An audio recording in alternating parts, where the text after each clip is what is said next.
There is a specific kind of exhaustion that does not show up on the outside.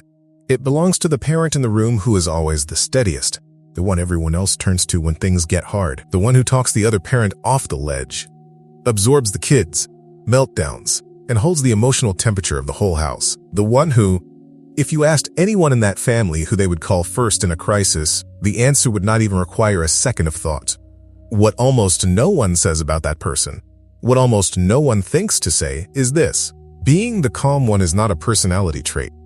It is a job, and like every job performed without rest, without recognition, and without anyone ever asking how you are doing while you do it, it has a cost. That cost is what this video is about. Not the parent who yells, not the parent who explodes, the one who doesn't, the one who holds it, the one who is, from the outside, fine. You probably know this role from the inside. You are the one who, when your child melts down at dinner, takes a breath and goes low and slow instead of matching the energy in the room. You are the one who, when your partner comes home already fraying, reads the room in the first 3 seconds and quietly adjusts. Softer voice, fewer demands, dinner ready. You are the one the kids climb on when they are scared. You are the one people call when something goes wrong. And there is something in that. A quiet pride, maybe. A sense of identity. You are the person who can hold things together when everything wants to fall apart. But there is something else in it too, something that is harder to name, a low-grade tiredness that is not about sleep. A resentment you cannot quite justify, because what exactly are you resenting? That everyone relies on you, that they trust you, that you are, by all accounts, good at this? You cannot name it as a complaint, because from the outside, you are doing great. You have not yelled. You have not lost it. You are the calm one. And that the specific difficulty of being the calm one is exactly where the invisible part lives. Here is something that research on emotional labor has consistently shown, and that applies directly to what happens in a family like yours. Performing calm when you do not feel calm is not free. It is not a sign of strength in the way we usually mean strength, as in something that costs nothing and can be sustained indefinitely. It is neurologically one of the most expensive things a human being can do. When your child is dysregulated, screaming, melting, inconsolable, your nervous system registers that as a threat signal. Your body wants to respond to that threat. The impulse to match the energy, to escalate, to defend, to flee, all of that is biological. Holding calm in that moment means overriding that impulse. Consciously, every time. That override has a name. Researchers call it surface acting. The process of managing what your face and body express while your internal state is something else entirely. And surface acting, sustained over months and years and the full weight of a family's emotional life, drains what the research calls emotional resources. Not slowly. Not in a way you notice the way you notice running out of milk. In a way you notice when you have nothing left and something very small. A cup left on the counter, a door that didn't quite close, a child who didn't quite listen, tips you sideways in a way that feels completely disproportionate to what just happened. Because it is disproportionate to that moment, but not to everything that came before it. There is a reason for that. The calm was always costing something. The cost was just being deferred. Here is the part that almost no one talks about. And it is the part that changes everything once you see it. The parent who never seems to lose it is often the one operating closest to the edge, not despite the calm. Because of it, when your struggle is invisible, when you have been so good at holding the emotional temperature of the room that no one, including you, has ever had to confront the idea that you might be depleted, you lose access to the signals that would otherwise prompt someone to help you. You do not cry in the kitchen. You do not snap at the kids. You do not sit on the floor. You do not give anyone evidence. And so no one asks. And you do not ask either, because asking would require you to believe that what you are carrying is heavy enough to warrant saying something. And from the inside, it is hard to see that, because you are still managing. You are still calm. You are still functional. Functional is not the same as fine. This is the distinction that this video is really about. The absence of visible struggle is not evidence of health.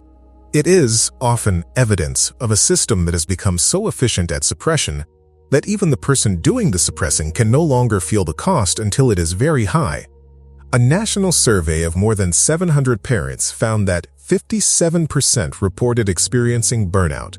The parents least likely to identify themselves in that statistic are often the ones most inside it. Because the role of calm one comes with a specific and powerful story. I am the one who handles things. I do not burn out. That is for people who cannot manage. The resentment you could not justify, that was the cost announcing itself. Not as a complaint, not as a failure, as information. Your nervous system telling you, in the only language it has, that what you have been giving out has not been coming back in, that the regulation you have been providing to everyone in that house has not been provided to you. Not once, not in years. That is not a character flaw. That is a person in real conditions, doing something extraordinarily hard with no support structure for themselves. If something in this video landed in a way that feels true and heavy and familiar, if you have been recognizing yourself in a role you have never quite had language for, the parental burnout assessment in the description was built for exactly this, not for the parent who visibly struggles. For the one who doesn't, the one whose burnout has been invisible precisely because they have been so good at performing otherwise. It diagnoses where you actually are in the burnout cycle and gives you a week-by-week path calibrated to your actual depletion level, not a theoretical one. The link is in the description. The pinned comment has it too. This is not a video that is going to end with a list of things to do, because the problem is not a missing strategy. The problem is a missing question. Here it is. When was the last time someone absorbed something for you? Not asked how you were doing in the way people ask how you are doing. The quick version. The version that expects fine as the answer, but actually held something. Actually regulated alongside you instead of towards you. If you cannot remember, if that question lands with a kind of hollow quality, like reaching for something that should be on the shelf and finding the shelf empty, that is the information. The execution gap for the calm one is not between knowing how to regulate and being able to do it. The gap is between the regulation you have been providing to everyone else and the complete absence of anyone providing it to you. That is not sustainable. Not because you are weak, because nothing that costs energy without any energy coming back in is sustainable. Not for anyone. Not for a nervous system that has been on call, quietly, invisibly, without complaint, for years. So the one thing to carry from this is not a technique. It is a permission. Permission to count what you have been doing as labor, to stop treating the calm as evidence that everything is fine, and start treating it as evidence that you have been working. Working hard, working constantly, working in a way that has never been named or noticed, and that you are allowed to need something back. Not a perfect something, not a complete restructuring of how your family operates. Something. Moment when you are the one who gets to fall apart a little, and someone else holds the room. You have been that person for everyone else. The question worth asking is whether anyone has ever been that for you. If this opens something you want to go further with, the parental burnout assessment is in the description, built specifically for the parent whose burnout does not look like burnout from the outside. That is the link in the description. And in the pinned comment below. When was the last time someone asked how you were really doing and actually waited for the answer? What I want to leave you with is this. The thing you have been doing, holding the emotional temperature of your household, absorbing what other people cannot absorb, staying regulated so that everyone else can stay regulated, that is not nothing. It is, in fact, one of the most demanding things a human nervous system can be asked to do. Consistently, without acknowledgement, without rest. The fact that you have done it without collapsing does not mean it has not been costing you. It means you have been paying with something no one has been keeping track of. The goal from here is not to stop being the calm one. It is to stop being the only one. To begin building, slowly, imperfectly, in whatever way your actual life allows, a version of this where the support moves in more than one direction, where the regulation is not entirely a one-way current flowing out from you into everyone else. That shift does not require a conversation you do not have the energy for tonight. It starts with what happened in this video. Being seen in a role that has never had language before, because you cannot address what you cannot name.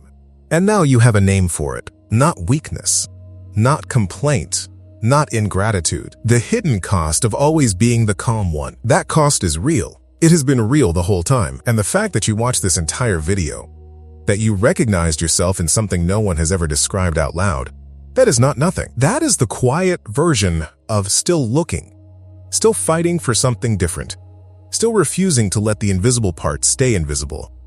You stayed. That is, in fact, the thing.